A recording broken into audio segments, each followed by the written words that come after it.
बिस्मिल्लाहिर्रहमानिर्रहीम। अस्सलाम वालेकुम स्टूडेंट्स, हमने जो एवरेज चैप्टर स्टार्ट किया था और उसको हमने थ्योरेटिकली जो है एवरेज को एक्सप्लेन किया था मैंने कि क्या होती है, और उसके बाद हमने फर्स्ट टाइप ऑफ एवरेज जिसको हम अरिथमेटिक मीन कहते हैं वो हमने स्टार्ट की थी और उसको हमने कंप्लीट कर लिया था। आज जो हमारे पास दूसरी मैथमेटिकल एवरेज है जिसको हम कहते हैं ज्योमेट्रिक मीन, हम जो है वो आज का जो हमारा टॉपिक है। देखिए, ज्योमेट्रिक मीन हमारे पास क्या है? अगर बाय डेफिनेशन इसको हम देखें तो हम इसको कहते हैं the nth root of the product of n values is called geometric mean. देखिए, अगर आप इस चीज़ को ऑब्जर्व करें, यहाँ पे ज्योमेट्रिक मीन क्या है? That be nth root of that's nth root of. देखिए, आमतौर पे जो अंडर रूट होता है उसको हम स्क्वायर रूट कहते हैं, लेकिन क्योंकि यहाँ जब वैल्यू नहीं होती, जब यहाँ ये n नहीं होगा तो हम उसको स्क्वायर रूट सेकंड रूट कहेंगे। लेकिन यहाँ n जो है वो क्या है? एक हमारे पास जनरल टर्म है कि ज्योमेट्रिक मीन क्या है कि that be nth root of x1 x2 x3 up to xn। ये डॉट जो है ये हमारे पास यूज हो रहा है for the product of that. Radical sign देखिए हमें पता है ये हमारे पास रेडिकल साइन है, और जो ये हमारे पास n है ये इस चीज़ को कन्वे करता है कि हमने यहाँ पे nth रूट लेना है। फॉर एग्जाम्पल देखिए, हम इस फॉर्मूले को थोड़ा सा और एक्सप्लेन करते हैं। देखिए, ज्योमेट्रिक मीन हमारे पास क्या है, हमने इसको थोड़ा सा इस तरह देखना है। देखिए, यहाँ मैंने इनक्लोज किया हुआ है यहाँ पे ब्रैकेट में। तो फर्स्ट ऑफ ऑल हमारा जो ये फंक्शन है, ये फंक्शन क्या करता है? हमने क्या कहा कि ये क्या है? The nth root of the product of N observation. हमने इन n ऑब्जर्वेशन का प्रोडक्ट लेना है और उसका जो nth रूट होगा वो क्या होगा? ज्योमेट्रिक मीन होगा। अब देखिए, ये मैंने ब्रैकेट में इसलिए इसको इनक्लोज किया कि ये जो फॉर्मूला है यहाँ पे पहले ये है, ये ब्रैकेट को सॉल्व करेगा, इनसाइड प्रोडक्ट लेगा और फिर उसका nth रूट जो भी हमारे पास होता है। आमतौर पे हम इस रेडिकल साइन को यहाँ इस तरह लिखते हैं कि ये जो पावर होती है इसको हम 1/2 रेडिकल जो हमारे पास साइन है इसकी जो पावर है इसको हम 1/n कहेंगे, क्योंकि यहाँ हमारे पास nth रूट है तो इसको हम 1/n यूज़ करेंगे। हम एक एग्जांपल से इसको डिस्कस करते हैं। देखिए, हमारे पास एक एग्जांपल है कि हमारे पास डेटा है, डेफिनेटली n ग्रुप डेटा है जो कि दिया गया है, और हम देखते हैं कि इसके लिए हमें ज्योमेट्रिक मीन कैलकुलेट करना है। देखिए, इस चीज़ को याद रखिएगा कि ये डायरेक्ट फार्मूला है फॉर द ज्योमेट्रिक मीन। देखिए, यहाँ मैंने क्या किया, अगर आप उस फार्मूले को गौर से देखिए, यहाँ पे इसको तो इस फार्मूले में क्या है कि first observation into second observation into nth observation. तो हम देखिए हमने यहाँ क्या किया, हमारे पास यहाँ कितनी वैल्यूज़ हैं? ये हैं 9 वैल्यूज़। तो n की जगह यहाँ पे क्या आ गया? 9 आ गया, और फिर हम ब्रैकेट यूज़ करते हैं। देखिए, फर्स्ट वैल्यू क्या है? x1 की जगह यहाँ 45 multiply by 37 multiply by this, और यहाँ पे हम क्या कर देते हैं? इसको इनक्लोज कर देते हैं। अब जब आप कैलकुलेटर यूज़ करते हो, और जब आपने कैलकुलेटर पे एक चीज़ कर ली, मैं अभी आपको थोड़ा सा हिंट भी देता हूँ, सिखाता भी हूँ कि किस तरह कैलकुलेटर के ऊपर आपने लेना है, और इसको आप ऐसे करके जब इक्वल करेंगे तो आपके पास 39.28 जो है वो उसका ज्योमेट्रिक मीन आ जाएगा। अब देखिए, एक्चुअली ये मेथड हम उस वक्त यूज़ करते हैं जब हमारे पास कोई मल्टीपल चॉइस क्वेश्चंस हो, तो ये हम कैलकुलेटर पे करके डायरेक्टली जो है इसको कर लेते हैं। इस मेथड को हम आमतौर पे यूज़ करते हैं। देखिए, मैं आपको थोड़ा सा कैलकुलेटर यूज़ करना सिखाता हूँ। अगर होपफुली यहाँ थोड़ा सा मैं इसको स्क्रीन को बड़ा कर देता हूँ यहाँ पे आपके लिए, ताकि आपको ये चीज़ समझ आ जाए। थोड़ा सा मैं इसको करके आपको कैलकुलेटर जो है वो सिखाता हूँ कि हमने इसको कैलकुलेशंस को कैसे यूज़ करना है। देखिए, फॉर एग्जांपल ये मेरे पास कैलकुलेटर है साइंटिफिक, हमने आमतौर पे साइंटिफिक कैलकुलेटर जो है ना वो यूज़ करने हैं। अब देखिए, फर्स्ट ऑफ ऑल मैंने क्या करना है, मैंने पहले इसके ऊपर 9 को, क्योंकि मेरे पास 9 ऑब्जर्वेशन है, तो देखिए मैंने यहाँ पे ऑन करने के बाद ये देखिए 9 आपको ये नज़र आ रहा होगा। यहाँ पे देखिए, ये बिल्कुल यहाँ कोने में 9 लिखा हुआ है। ठीक होगी बात। उसके बाद आपने क्या करना है कि यहाँ पे ये सेकंड रो में यहाँ हमारे पास एक शिफ्ट के साथ, और ये साइन है तकरीबन, ये सेकंड रो में 1 2 3 4 जो बटन हमारे पास है इसको हमने यूज़ करना है। अब आप देखिए यहाँ पे क्या आ रहा है, ये 9 इंटू रेडिकल साइन आ रहा है। देखिए इसका मतलब है ये 9th रूट आ रहा है। होपफुली सबको ये चीज़ नज़र आ रही होगी। अब देखिए हम इसके बाद हमने क्या करना है, हमने ब्रैकेट यूज़ करनी है। हम ब्रैकेट यूज़ करेंगे यहाँ पे, देखिए यहाँ हम ब्रैकेट यूज़ करने के बाद देखिए आपको नज़र आ रहा होगा कि नेक्स्ट मैंने क्या किया, इसको ब्रैकेट यूज़ किया और उसके बाद देखिए मैं जो भी वैल्यूज़ हैं उनको प्रोडक्ट की फॉर्म में कर दूंगा। अब देखो मैं इसको क्या करता हूँ जी, देखिए 45 मल्टीप्लाई बाय 37, देखिए दो वैल्यूज़ मैंने लिख ली, आपको नज़र आ रहा होगा। इसी तरह मल्टीप्लाई बाय नेक्स्ट वैल्यू जो है वट एवर जो भी है, क्योंकि मुझे अभी याद नहीं है कि क्या है, लेकिन मैं इसको इस तरह कर लेता हूँ। देखिए जब सारी की सारी वैल्यूज़ आप कर लेंगे तो फिर ब्रैकेट को आपने क्लोज कर देना है। जब ब्रैकेट क्लोज हो जाएगी, ये देखिए आपको नज़र आ रहा होगा यहाँ पे, ये ब्रैकेट हमारे पास क्या हो जाती है, क्लोज हो जाती है। और उसके बाद हमने क्या करना है, इसको इक्वल कर देना है और जो भी आंसर आता है, यहाँ पर मुख्तलिफ आता है क्योंकि हमने खुद से वैल्यूज ली हैं, 7.307 आ रहा है। लेकिन अगर यही क्वेश्चन जो वहाँ हुआ है, जब आप इसको कैलकुलेटर पे डायरेक्ट करेंगे तो आपको ये आंसर 39 पॉइंट समथिंग जो है वो ये ज़रूर देगा। होपफुली यहाँ तक की बात आपको समझ आ गई होगी। ठीक है जी, इस फार्मूले को देखिए मैं दोबारा से एक्सप्लेन कर देता हूँ। हम इसको क्या करते हैं कि देखिए पहले हमने क्या करना है, इसका nth रूट लेना है, nth root into product of that. यहाँ पे देखिए ये चीज़ बिल्कुल एक्सप्लेन हुई है और हमने इस चीज़ को इसी तरह, बिल्कुल इसी तरह आपने इस चीज़ को लेना है। ओके हो गया जी। देखिए अगर आप ब्रैकेट यूज़ नहीं करोगे, देखिए ये बात याद रखिएगा क्योंकि आपने ब्रैकेट यूज़ करना है, क्योंकि अगर आप ब्रैकेट यूज़ नहीं करते तो ये रेडिकल फंक्शन ज़्यादा पावरफुल फंक्शन है। तो ये क्या करेगा, 45 का 9th रूट लेके आपको आंसर दे देगा और जो कि गलत होगा। इसलिए याद रखिएगा जब आप कैलकुलेटर पे ये चीज़ करते हैं, जिस तरह मैंने आपको कैलकुलेटर पे सिखाया है, आपने बिल्कुल उसी तरह इस चीज़ को लेना है, वरना ऐसा हो जाएगा कि आपके लिए थोड़ा सा जो है ये प्रॉब्लम क्रिएट कर सकता है। होपफुली यहाँ तक कि आपको बात समझ आ गई होगी। अब देखिए हम देखते हैं कि हमारे पास सेकंड जो है इसका मेथड क्या है। देखिए ये सेकंड मेथड डेफिनेटली मैंने कहा जो फर्स्ट मेथड हम यूज़ करते हैं, हम उस वक्त यूज़ करते हैं जब हमारे पास मल्टीपल चॉइस एक नंबर का क्वेश्चन होता है, तो हम डायरेक्टली कैलकुलेटर के ऊपर यूज़ करके इसको डायरेक्ट निकाल के आंसर चूज़ कर लेते हैं। लेकिन अगर एक से ज़्यादा मार्क्स हैं तो फिर हमारे पास अनग्रुप फार्मूला जो है वो क्या है, ज्योमेट्रिक मीन। देखिए उसी क्वेश्चन को, जो क्वेश्चन मैंने उसके लिए किया उसी को मैं यहाँ पे करता हूँ। For example we have the similar data, क्योंकि डेटा अनग्रुप है। तो देखिए यहाँ मैं जो फार्मूला स्टार्ट कर रहा हूँ, ये फार्मूला जो होगा वो हमारे पास क्या होगा, अनग्रुप का फार्मूला। देखिए क्या है, यहाँ पे हमारे पास क्या है, anti log of into 1/n sum of log xi। इस फार्मूले को मैंने थोड़ा एक्सपेंड कर दिया ताकि आपकी आसानी के लिए। देखिए anti log of 1/n means log of x1 plus log of x2 plus log of xn। देखिए वहाँ अगर हमें अर्थमेटिक मीन याद हो तो हम क्या कहते थे, सम ऑफ xi करते थे। तो हम क्या करते थे, x1 plus x2 plus x3। वहाँ पे क्या था, जो अर्थमेटिक मीन है वो सम जो है ओरिजिनल वेरिएबल के ऊपर है। लेकिन अगर आप यहाँ गौर करें तो यहाँ जो समेशन है वो ओरिजिनल वेरिएबल के ऊपर नहीं है बल्कि लॉग वेरिएबल के ऊपर है। तो इसलिए देखिए पहली तो बात यहाँ पे फार्मूला ही हमें ये बात बता रहा है कि आपने फर्स्ट ऑफ ऑल क्या करना है, आपने ट्रांसफॉर्मेशन करनी है, अपने ओरिजिनल वेरिएबल को आपने क्या करना है, कन्वर्ट करना है लॉग वेरिएबल में। अब देखिए हम जब सोल्यूशन करते हैं, अब देखिए उसी क्वेश्चन का सोल्यूशन है। देखिए मैं ये फार्मूला, सबसे पहले हम क्या करते हैं, ये फार्मूला लिखते हैं। ये फार्मूला इसलिए लिखा क्योंकि हमारा जो डेटा है वो क्या है, अनग्रुप्ड है। तो डेफिनेटली जब डेटा अनग्रुप्ड होगा तो हम वही फार्मूला यूज़ करेंगे। उसके बाद देखिए हम इसके कॉलम टेबल की तरफ आ जाते हैं। देखिए ये टेबल, पहले हमने पहला टेबल ये करना है। फर्स्ट कॉलम हमारे पास ये क्या बनेगा, ये ओरिजिनल वेरिएबल है।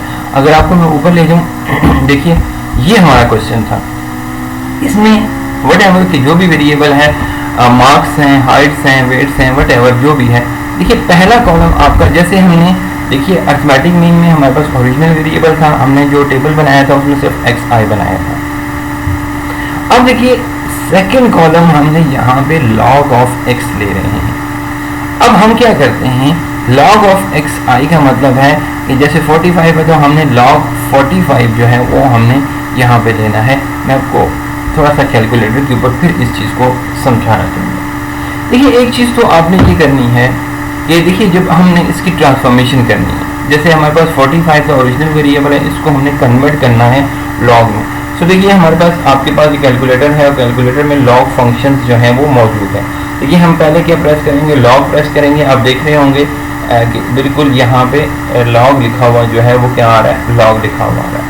ठीक हो गई बात। उसके बाद हमने इसकी क्या करना है, 45 करना है। जैसे हम 45 करेंगे, ये देखिए लॉग 45 जो है वो हमारे पास जब आप इक्वल करते हैं तो ये देखिए 1.653, ये देखिए ये कैलकुलेटर इसको जो है वो क्या दे रहा है, 1.6532। अब देखिए यहाँ पे ये 4 डेसिमल प्लेसेस में आंसर मैंने लिखा हुआ है। आमतौर पे जब आपने ज्योमेट्रिक मीन का क्वेश्चन करना है और आपने लॉग को कन्वर्ट करना है तो आपने इसको 4 डेसिमल प्लेसेस तक लेके जाना है। उसके लिए आप जो है ना अपने कैलकुलेटर्स को ना फिक्स कर लीजिए। वो फिक्स कैसे होता है वो थोड़ा सा मैं आपको वो भी आइडिया दे देता हूँ। देखिए हम यहाँ पे आपके पास फंक्शन है, ये मॉड फंक्शन होता है।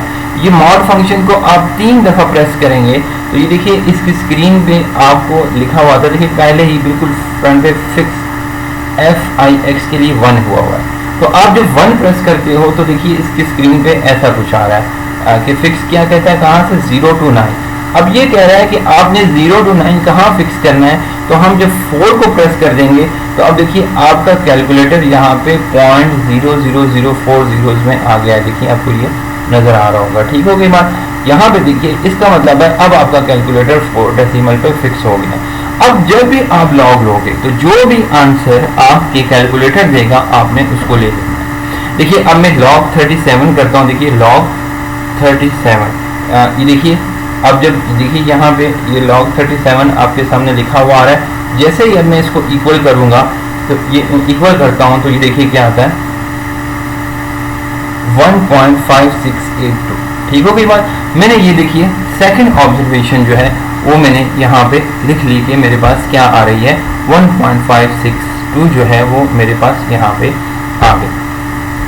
अब देखिए नेक्स्ट हमें क्या करना है कि log 32 लेना है। log 32 लेंगे तो कैलकुलेटर आपको ये वैल्यू देगा 4 डेसिमल्स तक। अब देखिए नीचे आ जाइए, सो ऑन आपने ये चीज़ करनी है।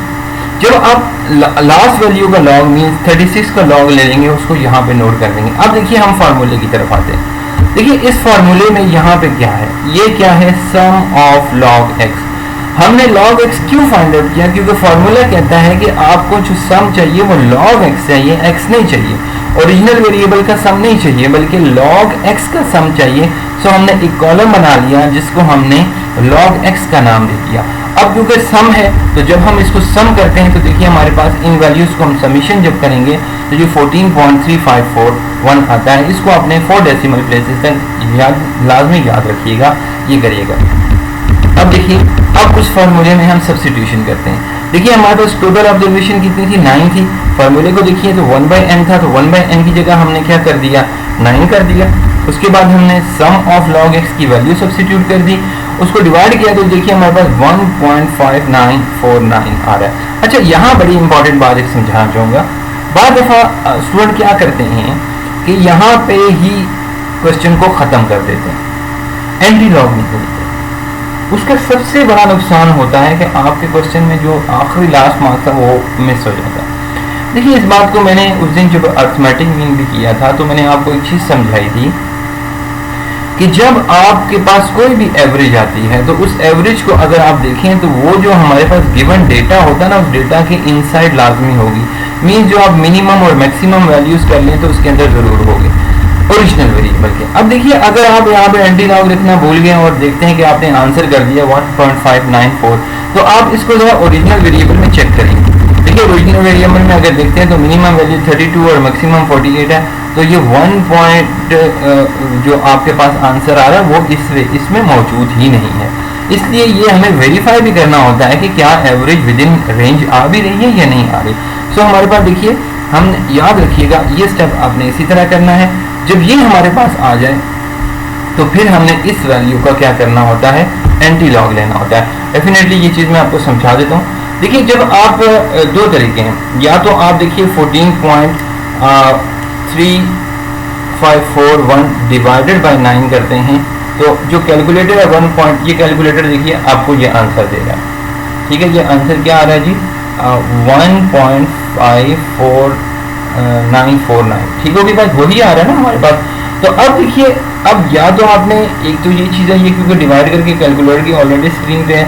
अब जब हमने एंटी लॉग लेना है तो एंटी लॉग के लिए हमने क्या करना है, सबसे पहले शिफ्ट को प्रेस करना है। जब शिफ्ट प्रेस करेंगे, शिफ्ट के साथ हमने क्या करना है, जब लॉग प्रेस किया तो ये कुछ इस तरह की स्क्रीन के ऊपर देखिए आपके पास ऐसे आ जाता है। अब ये क्या है, यहाँ देखिए 10 सा लिखा हुआ, ये दैट भी है एंटी लॉग ऑफ दैट। अब हमने जब इसको इक्वल करेंगे, जब हम इक्वल करते हैं तो देखिए यहाँ क्या आता है, आंसर आपके पास जो आ रहा है वो क्या आ रहा है, 39.3459 आ रहा है। अब इसको जब आप लिखते हैं तो यहाँ पे हम इसको राउंड ऑफ कर देते हैं 1 डेसिमल पॉइंट पे, तो ये हम जब इसको राउंड ऑफ करते हैं तो ये आपके पास 39.3 आ जाता है। होपफुली यहाँ तक आपको समझ आ गई होगी। अब आप देखिए डायरेक्ट मेथड और इनडायरेक्ट मेथड दोनों से जो हमने किया उसके हम ज़रा कंपैरिजन कर लेते हैं कि हमारे पास जो आंसर आया है क्या वो आंसर दोनों का सेम ही है। अब देखिए, अगर आप देखें तो डायरेक्ट मेथड को देखिए, आपके पास आंसर क्या दे रहा था जी, ये देखिए 39.28 आ रहा है, ठीक है। अगर इसको हम राउंड ऑफ करें तो ये 39.3 बन जाता है, ठीक है, होगी बात। और दूसरा मेथड भी आपको जो है वो आंसर देखिए क्या दे रहा है, 39.3 आ रहा है। तो दोनों मेथड से आपका आंसर क्या हुआ, बिल्कुल इक्वल आ गया। तो देखिए, इस चीज़ को याद रखिएगा, ये तो आपकी मर्जी होती है कि दोनों में से कोई करें। मल्टीपल चॉइस क्वेश्चन में आप जो प्रेफर करोगे वो इस कैलकुलेटेड फार्मूले को यूज़ करके आपने करना है, डायरेक्ट फार्मूले को हम यूज़ करके ये वैल्यूज़ को हम यूटिलाइज करेंगे। जबकि अगर आपका क्वेश्चन एक से ज़्यादा मार्क्स का है तो फिर प्लीज़ आपने यही चीज़ करनी है। इस चीज़ को भूलिएगा नहीं कि यहाँ पे हमने पूरे प्रोसेस से ये चीज़ करनी है और वहाँ पे हमने क्वेश्चन को कंप्लीट करना है। होपफुली ये चीज़ आपको यहाँ तक समझ आ गई होगी। अब देखिए, हम जाते हैं आगे कि हमारे पास जो ग्रुप डेटा है, ग्रुप डेटा के लिए हम कैसे करेंगे। देखिए, जब मैंने अर्थमेटिक मीन आपको समझाया था और वहाँ पे भी मैंने कहा था कि हम क्या करते हैं कि अगर आपको अनग्रुप का डेटा, ग्रुप का फॉर्मूला याद है तो हम सिर्फ सिंपल इतनी सी बात करते हैं कि उसमें एफ को इंट्रोड्यूस कर देते हैं। अच्छा देखिए, यहाँ पे भी हम यही करेंगे। एंटी लॉग का फॉर्मूला आपके सामने ये है, ठीक है, अनग्रुप का है। हम क्या करेंगे, एक तो एन को रिप्लेस करेंगे सम ऑफ एफ से, ठीक हो गई बात, और दूसरा फॉरन समीशन के बाद हमने एफ कर देना है, एफ लॉग एक्स कर देना है। तो यहाँ देखिए, हम जब नीचे आते हैं यहाँ पे क्या है, देखिए हमने क्या किया, फॉर्मूला तकरीबन वही है, एंटी लॉग ऑफ 1/n की जगह हमने सम ऑफ एफ कर दिया, और सम ऑफ लॉग एक्स था तो हमने एफ को इंट्रोड्यूस कर दिया। इसका मतलब कि अभी जो ये ग्रुप फार्मूला कहता है कि हमें जो चाहिए वो सम तो चाहिए, लेकिन किसका सम चाहिए, हमें एफ और लॉग एक्स का प्रोडक्ट का सम चाहिए। अगर इसको मैं थोड़ा सा एक्सप्लेन करता हूँ तो इसका क्या मतलब, देखिए पहली ऑब्जर्वेशन उसके लॉग x1 की में से प्लस सेकेंड ऑब्जर्वेशन उससे प्लस सो ऑन, और ये वैल्यूज हमारे पास आ जाती हैं। ये हमारे पास एंटी लॉग जो है वो फॉर्मूला हमारे पास आ जाएगा। अब देखिए, हमारे पास यहाँ पे आ गया कि हमने एक क्वेश्चन करना है। अच्छा देखिए, अगेन यहाँ पे x क्या चीज़ है, क्योंकि डेटा ग्रुप्ड है तो अगर हमने अरिथमेटिक मीन में मैंने आपको दो मेथड सिखाए थे, एक डिस्क्रीट ग्रुप डेटा और एक कंटिन्यूस ग्रुप डेटा। और हमने डिस्क्रीट ग्रुप डेटा में x को कहा था कि x जो होता है वो ग्रुप्स की वैल्यू को कहते हैं, और कंटिन्यूस ग्रुप डेटा में x क्या होता है उसको हम मिड पॉइंट कहते हैं। अब इस चीज़ को मैं दोबारा नहीं दोहरा रहा, यहाँ मैंने ज्योमेट्रिक मीन सिर्फ कंटिन्यूस ग्रुप डेटा के लिए ही कैलकुलेट किया है, जबकि अगर आपके पास डिस्क्रीट ग्रुप डेटा आ जाता है तो आपने एज्यूम यही करना है कि जो वेरिएबल वैल्यू है वो क्या होगा, x होगा। फॉर एग्जांपल देखिए, ये वही क्वेश्चन है, सिमिलर फ्रीक्वेंसी डिस्ट्रीब्यूशन है, ये आपने फ्रीक्वेंसी डिस्ट्रीब्यूशन आप लोगों ने बनाई थी, उसी को मैं ले रहा हूँ। अब देखिए, ये हमारे पास एक क्वेश्चन है और इस क्वेश्चन से हमने ज्योमेट्रिक मीन को डिटरमिन करना है। अब देखिए, फर्स्ट ऑफ ऑल जब मैं सोल्यूशन करता हूँ तो पहली चीज़ ही मैं ये फार्मूला लिख रहा हूँ। इसका मतलब ये फार्मूला मैंने इसलिए लिखा क्योंकि मुझे पता है कि ये डेटा क्या है, ये ग्रुप डेटा है, इसलिए मैंने इसको यूटिलाइज कर लिया। होपफुली ये बात यहाँ तक ही समझ, ये चीज़ याद रखिएगा। जिस स्टूडेंट को ये नहीं पता कि ये फार्मूला यहाँ पे ये वाला लिखना है या अनग्रुप का लिखना है, तो मैंने कहा ना कि उसके बाद आपका क्वेश्चन जो है ना वो बिल्कुल देखा नहीं जाएगा, इसलिए आपने इस चीज़ को करना है। अब देखिए, अगर हम फार्मूले को देखें तो फार्मूले की रिक्वायरमेंट क्या है। अगर इस क्वेश्चन में देखिए तो हमें एक चीज़ तो गिवन है, यहाँ पे क्या फ्रिक्वेंसी गिवन है, ओके होगी बात। यहाँ हमें कंटिन्यूस ग्रुप्स गिवन है, लेकिन फार्मूले को क्या चाहिए, फार्मूला तो कहता है भाई हमें तो x चाहिए, xi चाहिए। अब देखिए, पहला कॉलम मैंने यहाँ पे आसानी के लिए पहले मैं फ्रीक्वेंसी को एडजस्ट कर लिया, पहले कॉलम को आपने फ्रीक्वेंसी बना दिया क्योंकि ये गिवन है ऑलरेडी। दूसरा देखिए, ये xi है, मुझे मुझसे एक स्टूडेंट लास्ट टाइम शायद कल ही उसने मुझसे क्वेश्चन किया कि एक्स आई क्या था। एक्स आई देखिए मिड पॉइंट होता है। अगर आपको पिछले उसमें अरिथमेटिक मीन में समझ नहीं आया तो यहाँ पे देखिए ये कंटिन्यूस ग्रुप को हमने क्या किया, डिस्क्रीट में चेंज किया। ये एक डिस्क्रीट नंबर है। अब देखिए ये जो कंटिन्यूस वेरिएबल, अब ये क्या है, ये इंडिविजुअल वैल्यू एक्स क्या है, x is a variable which is a mid point. अब देखिए जब अगर आपके पास ये डिस्क्रीट ग्रुप डेटा होता है तो डिस्क्रीट ग्रुप डेटा में ये x की वैल्यू जो वेरिएबल वैल्यू होगा वो यही होगा। देखिए ये दो यहाँ पे एक इजाफी कॉलम है कि यहाँ हमें मिड पॉइंट बनाना पड़ता है, जबकि डिस्क्रीट केस में हमें मिड पॉइंट बनाना नहीं बनता, वो ऑलरेडी गिवन होते हैं। हम यही कहते हैं कि जो वेरिएबल वैल्यू होती है उसको हम x से नोटेशन करते हैं। अब देखिए यहाँ पे अब फार्मूला क्या कहता है, फार्मूला कहता है कि ये सम कीजिए, लेकिन सम किसका कीजिए, सम कीजिए f और log x i के प्रोडक्ट करना है। जैसे देखिए हमने वहाँ f x किया था, हर f को उसके x से मल्टीप्लाई किया था। अच्छा देखिए यहाँ मैंने एक कॉलम, यहाँ पे ये ऑप्शनल कॉलम है, इसको मैं कंपल्सरी कॉलम नहीं कहता। अगर जो लोग ये बनाना चाहते हैं वेल एंड गुड बनाइए, जो नहीं करना चाहते डायरेक्ट कीजिए। इसको नहीं बनाया तब भी आपके कोई मार्क्स नहीं काटने वाले, और अगर बना लिया तो उसके कोई एक्स्ट्रा मार्क्स नहीं है, इसलिए मैं यहाँ पे ये बात मेंशन कर रहा हूँ। तो देखिए मैं दोनों से आपको एक चीज़ समझा देता हूँ कि डायरेक्ट करने से भी वही आंसर आता है, और आप ये कॉलम निकाल के प्रोडक्ट करेंगे तो तब भी वही आंसर आता है। इस चीज़ को ज़रा देखिएगा। देखिए अब अगर फॉर एग्जाम्पल हमें फार्मूला कहता है कि जी आप यहाँ पे हमें क्या चाहिए, यहाँ पे f log x। तो देखिए हमें तो जो हमने मिड पॉइंट बनाए, मिड पॉइंट तो ओरिजिनल वेरिएबल से बने x, हमें क्या करना है, जिसे हमने अन्य ग्रुप के किया log x करेंगे, फिर log x को हम f से मल्टीप्लाई करेंगे। अब अगर आप देखिए यहाँ पे कि मैं अगर यहाँ पे कैलकुलेटर पे आपके सामने यहाँ करता हूँ, पहला मेरे पास मुझे log x निकालना है, मीन्स log 48.5 निकालना है। मैं यहाँ log 48.5 देखिए आपके सामने ये आपको नज़र आ रहा होगा कि ये देखिए यहाँ पे आ रहा है log 48.5। ठीक होगी बात। मैं इसको इक्वल कर देता हूँ, मैं इक्वल करता हूँ तो ये आता है जी 1.6857, 4 डेसिमल तक मुझे लेके जाना है। देखिए आप सभी को नजर आ रहा होगा ये। ठीक होगी बात।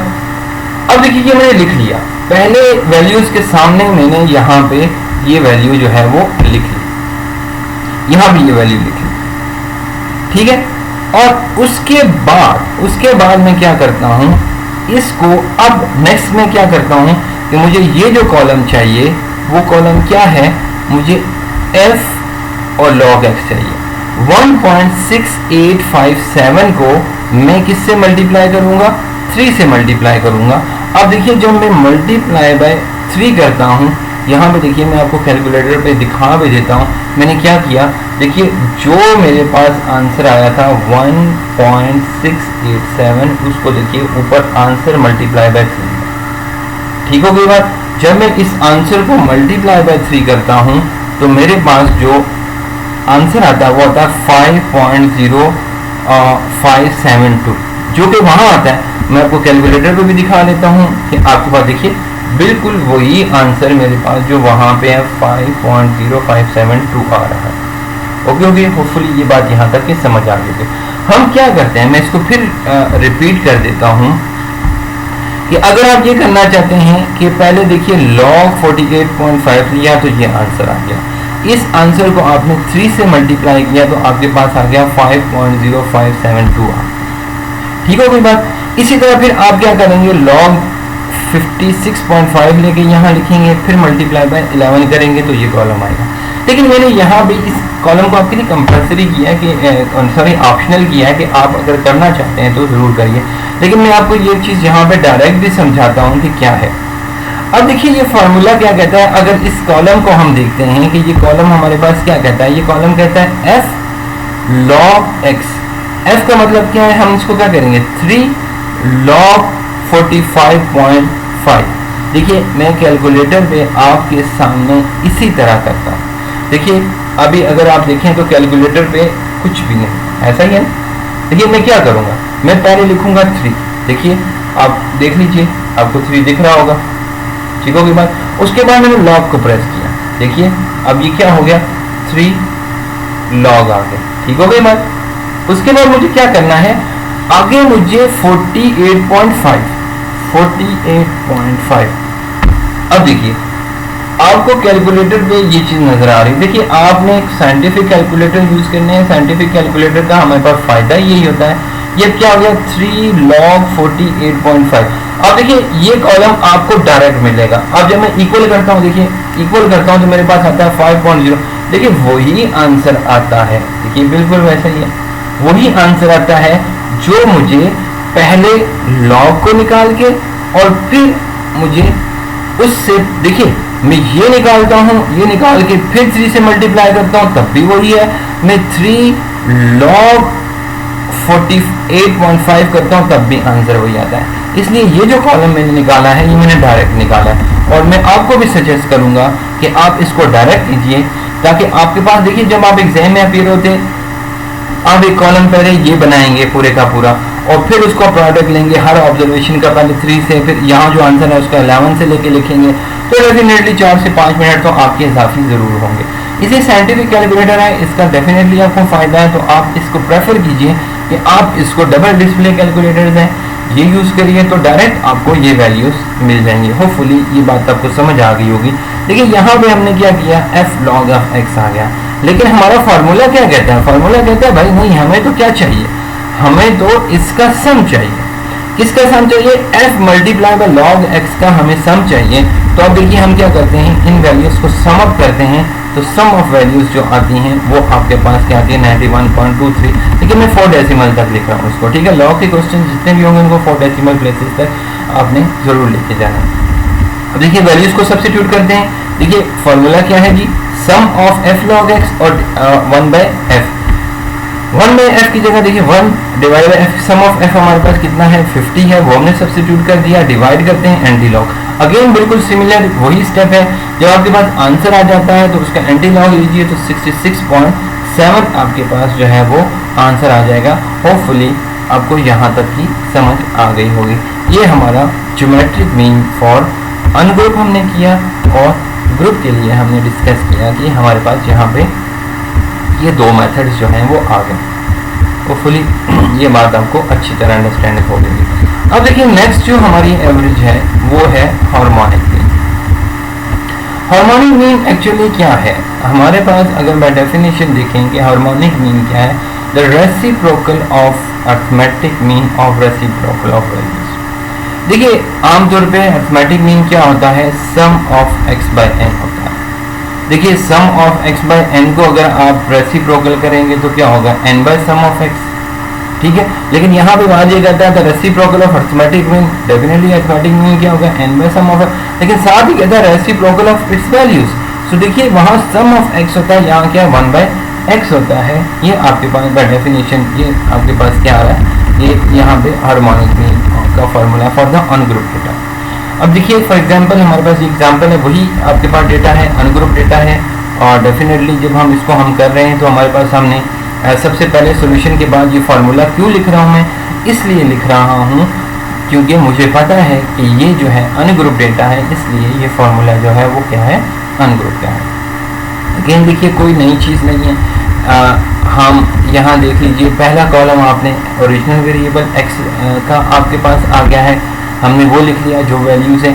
लेकिन यहाँ देखिए जैसे ज्योमेट्रिक मीन में हमें ट्रांसफॉर्मेशन करनी पड़ी लॉग ऑफ x की, तो यहाँ फार्मूले में जो है वो 1/x है। तो यहाँ जो न्यू फार्मूला, जो न्यू ट्रांसफॉर्मेशन और न्यू वेरिएबल जो हमारे पास होगा वो क्या होगा, वो 1/x होगा। हमने क्या करनी है, हर वैल्यू को उसके x पे डिवाइड करना है। 1 डिवाइडेड बाय 45 करेंगे ये आएगा। इनको भी आपने कोशिश यही करनी है कि आपने 4 डेसिमल प्लेसेस तक लेके जाना है। अगेन देखिए मैं यहाँ पे समझा देता हूँ आपको, आपने क्या करना है जी 1 डिवाइडेड बाय 45। ये देखिए आपको नज़र आ रहा होगा यहाँ पे मैंने क्या लिखा, कि यहाँ क्या आ रहा है 1 डिवाइडेड बाय 45 किया जा रहा है। इक्वल करते हैं तो देखिए ये क्यों कैलकुलेटर मैंने देखिए पहले मैंने फिक्स किया हुआ, इसलिए मुझे ये आंसर 4 डेसिमल का ही राउंड ऑफ करके दे रहा है, ठीक है। आपने भी क्या कर लेना है, पहले कैलकुलेटर को फिक्स कर देना है और इन चीज़ों को आपने कर देना है। तो देखिए ये इस आंसर को आप यहाँ पे लिख लीजिए, तो ये आपके पास नई ट्रांसफॉर्मेशन जो है वो हमारे पास आ जाएगी।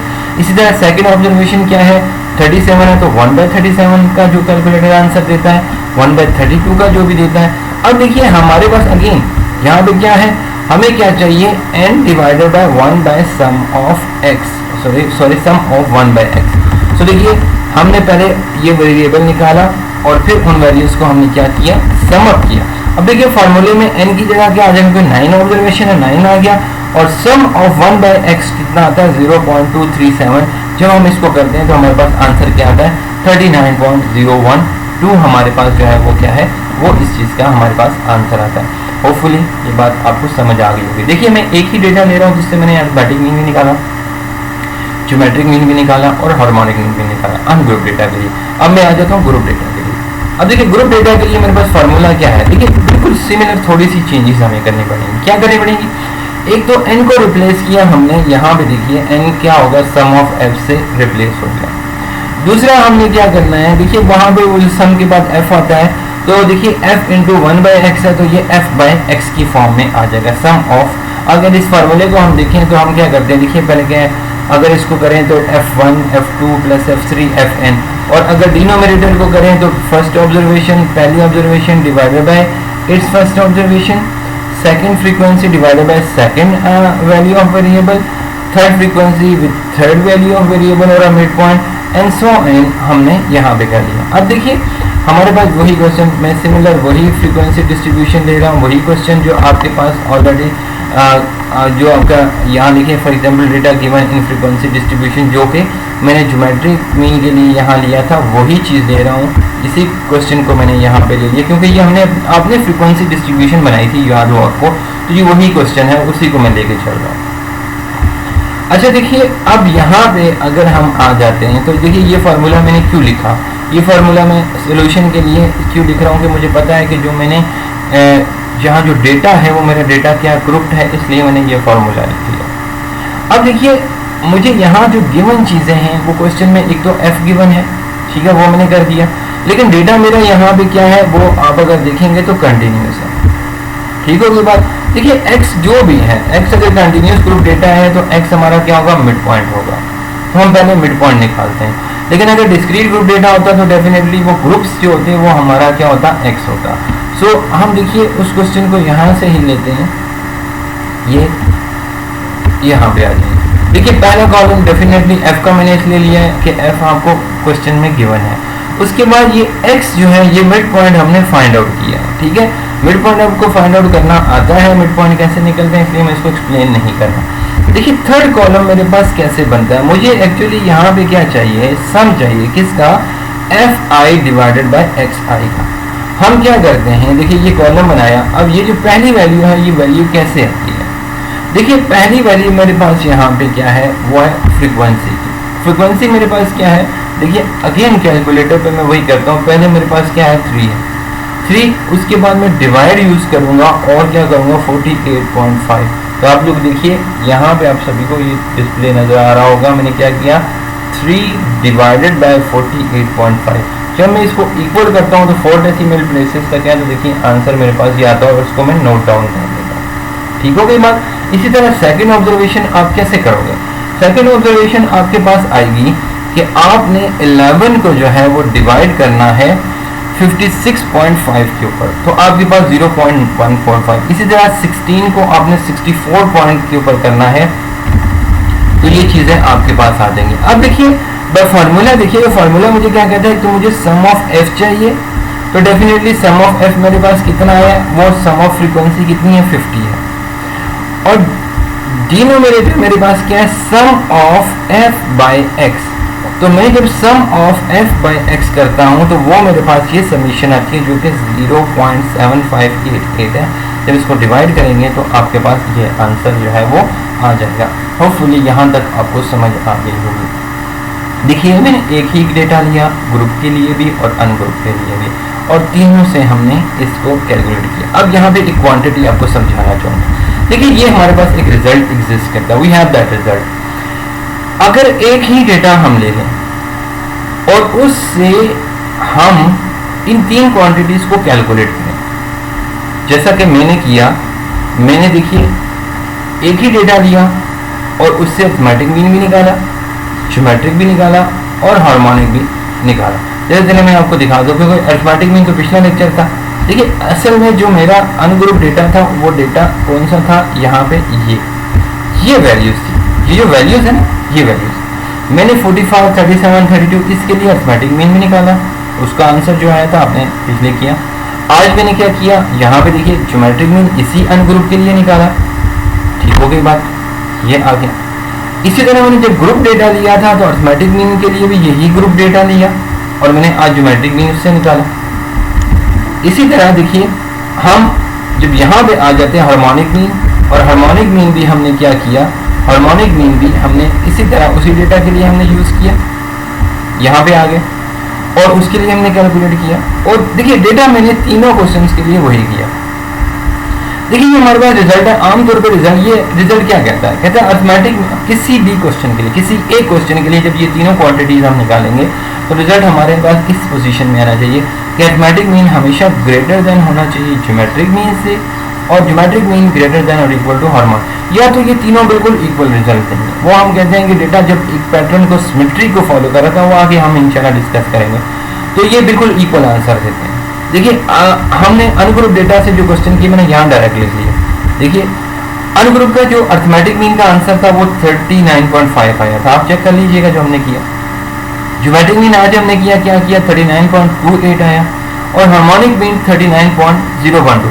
अगर हम इनको कंपेरिजन करें तो हमारे पास देखिए ये रिजल्ट मिल रहा है, इक्वल तो नहीं है, या तो बिल्कुल इक्वल हो जाएगा, इक्वल नहीं होता तो ग्रेटर में अर्थमेटिक मीन हमेशा बड़ा होगा ज्योमेट्रिक मीन से, और ज्योमेट्रिक मीन हमेशा होगा ग्रेटर इससे होगा। ये रिजल्ट इन तीन क्वांटिटीज में हमेशा एग्जिस्ट करता है। फिर अगर देखिए सो डेफिनेटली ये रिजल्ट आ रहा है।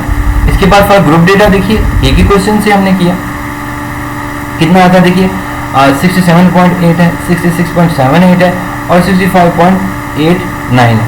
देखिए अर्थमेटिक मीन 67 सबसे बड़ा है, ज्योमेट्रिक मीन 66.7 है, छोटा है, और 65। देखिए ये रिजल्ट तीनों क्वांटिटी में, चाहे मैं अनग्रुप करता हूँ या ग्रुप करता हूँ, मेरे पास ये चीज़ मौजूद होती है।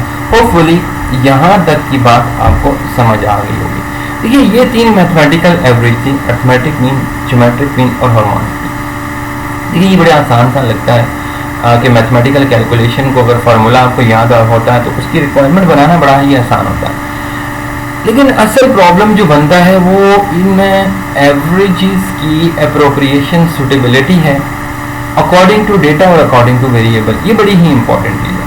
देखिए ये आमतौर पर ऑब्जेक्टिव्स में भी आ जाता है कि किस तरह का डेटा होगा तो कौन सी जो एवरेज है वो ज़्यादा सूटेबल है, वेरिएबल किस तरह का होगा तो हम कैसे करेंगे। यहाँ तो मैंने ऐसा डेटा लिया जिसके लिए तीनों वैल्यू जो थी वो अप्रोप्रिएट थी, तीनों ही जो थी वो सूटेबल थी।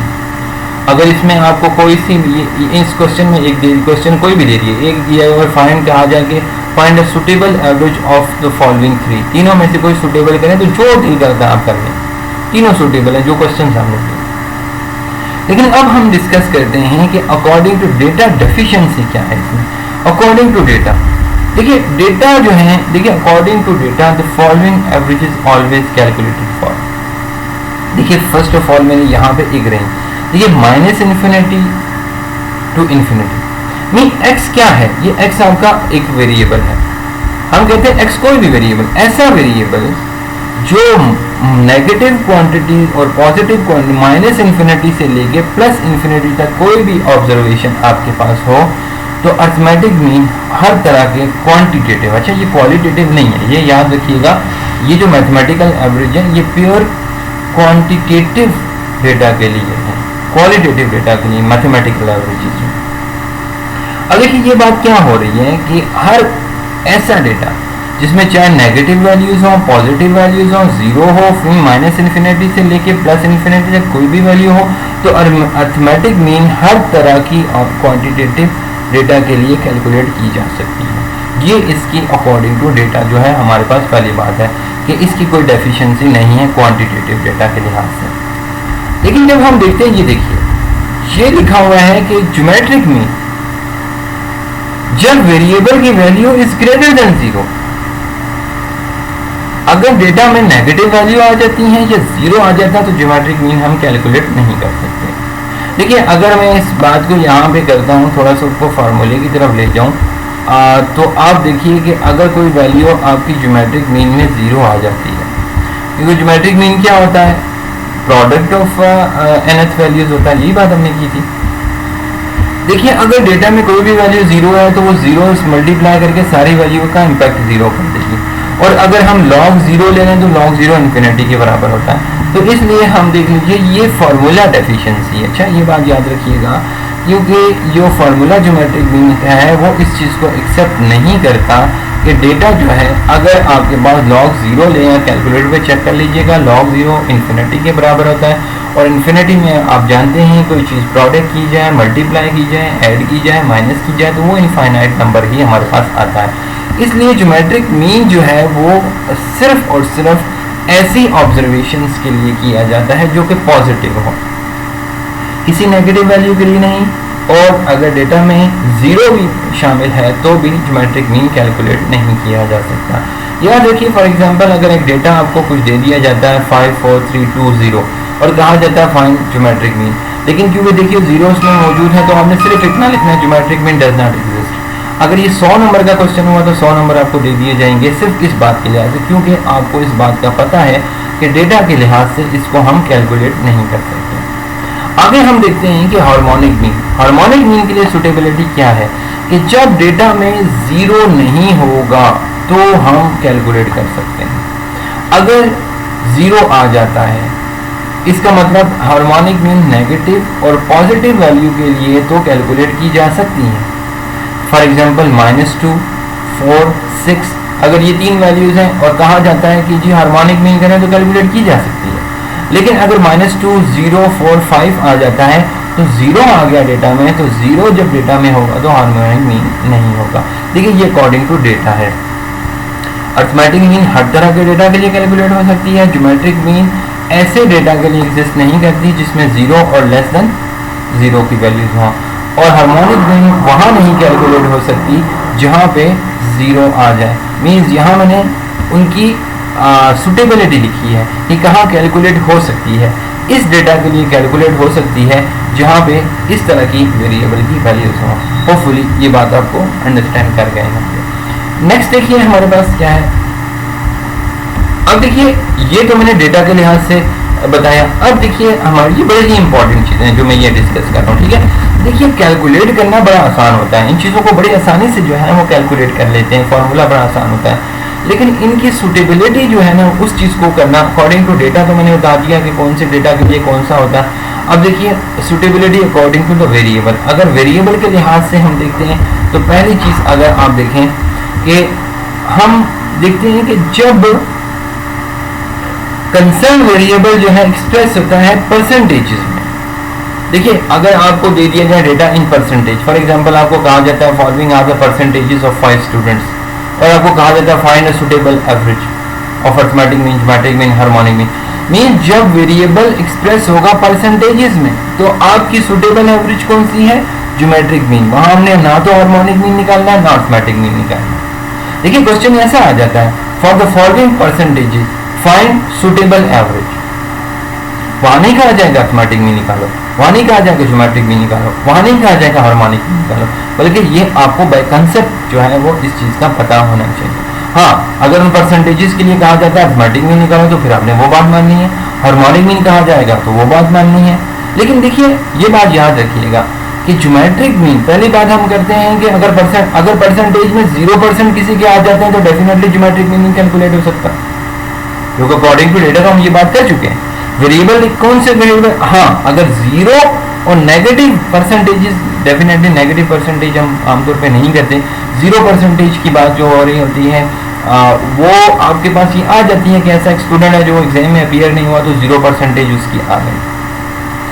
देखिए आमतौर पे ज्योमेट्रिक मीन जो अप्लाई होती है वो आमतौर पे बैंकिंग सेक्टर में बहुत ज़्यादा होती है, जहाँ पे देखिए आपको मोस्टली देखिए बैंक्स आपको जो आपको प्रॉफिट देते हैं वो हमेशा जो होता है वो पॉजिटिव इंक्रीज परसेंटेज में देते हैं, 1% 2% एनुअली, 3% एनुअली। आपको कभी नहीं कहते जी कि आप हमारे पास फाइनेंसिंग हमारे साथ करें, हम आपको 0% इंटरेस्ट देंगे। तो डेफिनेटली 0% इंटरेस्ट का मतलब है कि कोई उनकी तरफ जो अट्रैक्ट नहीं होगा। अगर आपको कहा जाए कि आप हमारे साथ फाइनेंसिंग करें, हमारे पास 1 करोड़ 1 लाख 10 लाख रुपया हमारे पास फाइनेंस करें और हम आपको 0% मार्कअप देंगे या 0% में बिजनेस में शेयर देंगे, तो आप कभी भी नहीं करेंगे। इसलिए मोस्टली जो ऐसे होते हैं जहाँ पे आप अपने फाइनेंस से रिलेवेंट चीज़ें जितनी भी होती हैं उसके लिए ज्योमेट्रिक मीन जो है वो बहुत सुटेबल है, क्योंकि देखिए बैंकिंग सेक्टर आपको कभी भी नेगेटिव परसेंटेज नहीं देता, कभी आपको 0% नहीं देगा।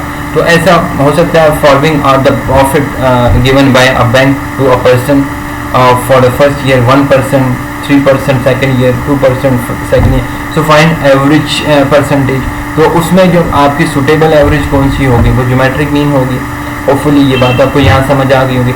अब देखिए दूसरा हमारे पास क्या है कि जब आपका कंसर्न वेरिएबल एक्सप्रेस होगा रेशियोज और रेट ऑफ चेंज में, ठीक है, ratio and rate of change में, तो हार्मोनिक मीन जो है वो आपके पास सुटेबल है। जैसे आपको कहा जाएगा फॉलोइंग आर द रेशियोज। देखिए जैसे आपको हम कहते हैं कि जी किसी क्लास में मेल रेशियो क्या है, आपकी क्लास में मेल रेशियो जो है वो 6% है, 10% ratio means number of male divided by female, ratio comparison between the two quantities. कि क्लास रेशियो क्या मेल रेशियो है तो डेफिनेटली मेल और फीमेल रेशियो की बात हो रही है। अगर हमें कहा जाता है जी कि following are the ratios of the 10 classes, पहली क्लास है उसमें मेल रेशियो जो है वो 25 है, दूसरी क्लास है उसमें 30 है, तीसरी क्लास में उसमें 70 है, means comparison with the female. अब रेशियोज दिए गए हैं तो डेफिनेटली आपको कहा जाए फाइंड द सुटेबल एवरेज। अगर रेशियोज है तो आपने क्या करना है, हार्मोनिक मीन को करना है। Rate of change, rate of change क्या होता है, स्पीड वेलोसिटी क्या है, रेट ऑफ चेंज है, डेफिनेटली हमने उस चीज़ को करना है। एक्सेलरेशन क्या है, rate of change of velocity है। जहाँ रेट ऑफ चेंज की बात आ जाए तो वहाँ पे आपके पास क्या आ जाता है, सुटेबल एवरेज क्या है, वो हमारे पास हार्मोनिक मीन है। ये बात आपको यहाँ तक समझ आ गई होगी। हाँ दूसरी बात है कि अगर जीरो रेशियो आती है तो डेफिनेटली डेटा एफिशिएंसी है, जीरो रेट ऑफ चेंज है, रेस्ट की वेलोसिटी जो है वो रेस्ट में है, जीरो वेलोसिटी है तो डेफिनेटली हमारे पास वो चीज़ें हो जो डेटा डेफिशिएंसी फिर आ गई है, क्योंकि वो हमने ऑलरेडी पहले बात कर ली। अब यहाँ पे बड़ी इंपॉर्टेंट चीज़ है ये, देखिए ये बड़ा ही इंपॉर्टेंट कंसेप्ट है कि कहता है कि जब रेट्स आर एक्सप्रेस एक्स पर वाई हो, ठीक है, ये बहुत इंपॉर्टेंट है, इस चीज़ को समझेंगे, मैं इसको एग्जाम्पल से भी समझाऊंगा कि when rates are express X पर वाई, एक्स पर वाई कैसे होता है, जैसे डिस्टेंस बाय टाइम, स्पीड क्या होती है, डिस्टेंस बाय टाइम होता है ना, फॉर्मूला डी बाय टी होता है। अब देखिए अगर ये हमारे पास ratio X, rate of change X by Y है, देखिए अगर यहाँ कहते हैं when X is constant and Y is variable, ठीक है, देन हार्मोनिक मीन जो है वो सुटेबल होगी। देखिए फॉर एग्जांपल एक्स कांस्टेंट की क्या बात होती है, आपने देखा होगा, ऑब्जर्व किया होगा कि आपने देखा होगा कि 100 मीटर रेस हो रही होती है, 100 मीटर है ना, या 100 मीटर है, चलिए आप कहते हैं 1 किलोमीटर 10 कैंडिडेट हैं और उन्होंने 1 किलोमीटर भागना। अब ये 1 किलोमीटर क्या है, देखिए किलोमीटर पर सेकंड, जब मीटर पर सेकंड ये बात होती है ना। देखिए अगर हम बात करते हैं डिस्टेंस बाय टाइम, अगर इसको ले लेते हैं, हम कहते हैं एक्स पर, एक्स कांस्टेंट, आपने 100 मीटर रेस करनी है और 5 लोग उस 100 मीटर में कर रहे हैं। 100 मीटर तो फिक्स है, उससे ज्यादा आपने नहीं भागना, लेकिन क्या होगा, पहला जो कैंडिडेट है जो विन करता है वो 100 मीटर हो सकता है 15 सेकंड में कर दे, जो सेकंड पोजीशन में आ रहा है वो 13 सेकंड में कर दे। वाई वेरिएबल हो रहा है ना, टाइम क्या हो रहा है, वेरिएबल हो रहा है ना, कितने सेकंड में एक मीटर 100 मीटर जो है वो जो कंप्लीट हुआ। पहले कैंडिडेट ने 100 मीटर कितने सेकंड में किया, दूसरे ने कितने सेकंड में किया, तीसरे ने कितने सेकंड किया, चौथे ने कितने सेकंड किया। अब यहाँ पे देखिए अगर वाई टाइम है तो टाइम वेरिएबल है। अगर मैं कहता हूँ following are the time the 5 candidate has appear in a 100 meter race, पहला जो है वो 30 सेकंड है, mean 30 second, then 25 second, then 23 second, then 20 second और 15 सेकंड। तो यहाँ हम जो बात करेंगे वो एवरेज टाइम की बात होगी, क्योंकि वेरिएबल क्या है, टाइम वेरिएबल है, जबकि जो डिस्टेंस है वो क्या था, वो कांस्टेंट है। बात समझ आ रही है। जब x बाय वाई मीन्स जो नोमिनेटर है वो कांस्टेंट हो और डिनोमिनेटर जो है वो वेरिएबल हो, तो हम जो है वो हार्मोनिक मीन को प्रेफर करेंगे। होपफुली ये बात समझ आती है। लेकिन ये कहता है कि जब x वेरिएबल हो, जब नोमिनेटर वेरिएबल हो और डिनोमिनेटर कांस्टेंट हो। देखिए अब एक बात हम करते हैं, हम ये कर लेते हैं कि भाई आपको 1 घंटा भागना है, फिर 5 कैंडिडेट है, उन 5 कैंडिडेट ने 1 घंटा जो है वो रनिंग करनी है, रुकना नहीं है, 1 घंटा। अब आप एक पूरे एक रोड है, उस रोड पे उनको छोड़ देते हैं, उनको कहते हैं जी आपने 1 घंटा जो है वो करना है, या किसी ग्राउंड में कहते हैं कि 1 घंटा आपने रनिंग करनी है। हो सकता है 1 घंटे में एक जो है वो 10 चक्कर लगाता है, दूसरा 1 घंटे में 12 लगाता है, तीसरा 1 घंटे में, देखिए डिस्टेंस वेरिएबल क्या हो रहा है, डिस्टेंस वेरिएबल, जबकि टाइम क्या है, फिक्स है, डिनोमिनेटर फिक्स है और जो नोमिनेटर है वो क्या है, वेरिएबल। अब अगर हम यहाँ पे ये बात करते हैं तो यहाँ एवरेज डिस्टेंस मेजर किया जाएगा, क्योंकि वेरिएबल क्या है, x है, x वेरिएबल और y कांस्टेंट है, तो फिर हमारे पास जो सुटेबल एवरेज है वो क्या होती है, वो अर्थमेटिक मीन होती है। होपफुली ये बात आपको यहाँ तक समझ आ गई होगी। फिर भी आपको अगर कोई चीज़ इसमें से नहीं समझ आती तो आप मुझसे क्वेश्चन कर सकते हैं। देखिए इस लेक्चर को देखिए, फिर भी कोई चीज़ है तो आप मुझे क्वेश्चन कीजिए, मैं उनको एक्सप्लेन करूँगा। इसके बाद जो है हमारे पास वो मीडियन और मॉड है, अपलोड तो मैं कर चुका हूँ, लेकिन उसके ऊपर मैं वीडियो लेक्चर बना लूँगा।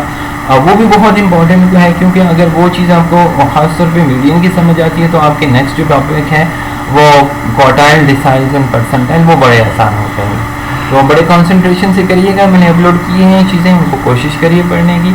तो आप आज ये आप देखिए, और मैं आज ही हो सकता है इससे रिलेवेंट जो है ना एक असाइनमेंट भी जो है वो अपलोड कर दूँ, तो आप इन चीज़ों को देखिएगा। जो चीज़ नहीं समझ आती आप मुझसे बिल्कुल क्वेश्चन कर सकते हैं, बिल्कुल आप इसको हेजिटेट नहीं करिएगा। बहुत छोटी सी भी चीज़ नहीं समझ आती आप फिर एक्सप्लेन कीजिए। दूसरी बात ये है ना कि आपके पास देखिए वीडियो लेक्चर मौजूद होते हैं, आप उनको रिपीट में देखा करें, जो चीज़ नहीं समझ आती वो दोबारा रिपीट में देखेंगे तो इंशाल्लाह आपको समझ आ जाएगी।